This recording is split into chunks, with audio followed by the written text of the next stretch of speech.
ay nagmula sa wikang Arabic na ibig sabihin ay tao ay public.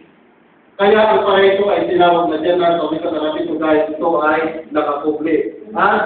O napapalibutan ng mga maraming puno. Ito po ang ibig sabihin ng tinatawag na Jannah. Sino ang lumalang ng Jannah? Sino lumalang na Jannah? Tinuro ng Islam at paniniwalaan ng mga Muslim na si Allah ang lumalang ng Jannah o arte na paraiso. At sa isang nalaysay ay Kung dito sinabi sino ang lumalang ng Jannah? Katutuhanan na siyempre wala na ibang nagdalago wala nang ibang nagdika ng Jannah. Kasi nagpaparito na simula ng mga unang henerasyon nung kapanahonan ng Nabi Musa alayhi salam ang nagkakahuling ng propeta na nagmumungkahi na ang nagmumungkahi naglikha ng Jannah. Yung paraiso at saka yung tinatawag sa impyerno. Na sino ba ang lumikha nito? Siyempre siya Rasulullah, ang pagkalikha niya Rasulullah na tinatawag na Jannah, walang taong nakakita, walang taong nakarinig, at walang pusong nakadalama. Ito po ang pagkalikha niya Rasulullah na nagpapaliwanag dito na ang Jannah pinakamaganda sa lahat.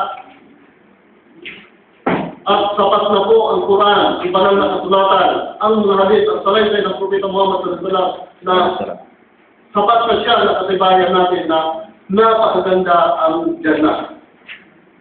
Na ang sinasabi doon, na patungkol na pagdalang ng Jannah, nung inutusan niya si Angel Jibril.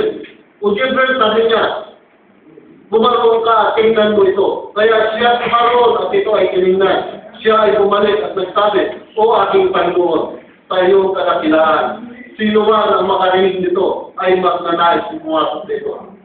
Ito po, nung nakita pinutusan niya sa butana si Angel Jibril, alayhi salam, na pumaroon sa Jannah, upang tingnan kung gaano maganda ang Jannah. Nung pumunta ang Angel Jibril, tinignan niya. At nung nakita niya ang Jannah, ay nagsabi siya, O Panginoon, sabi niya, wala. Ikaw ang kataas at dakila, sabi ng ganoon. At kung sino man sabi niya ang makakarinig nito, sino ang makakita nito, makakarinig sabi niya, siya ay magnanais sa pumasok doon.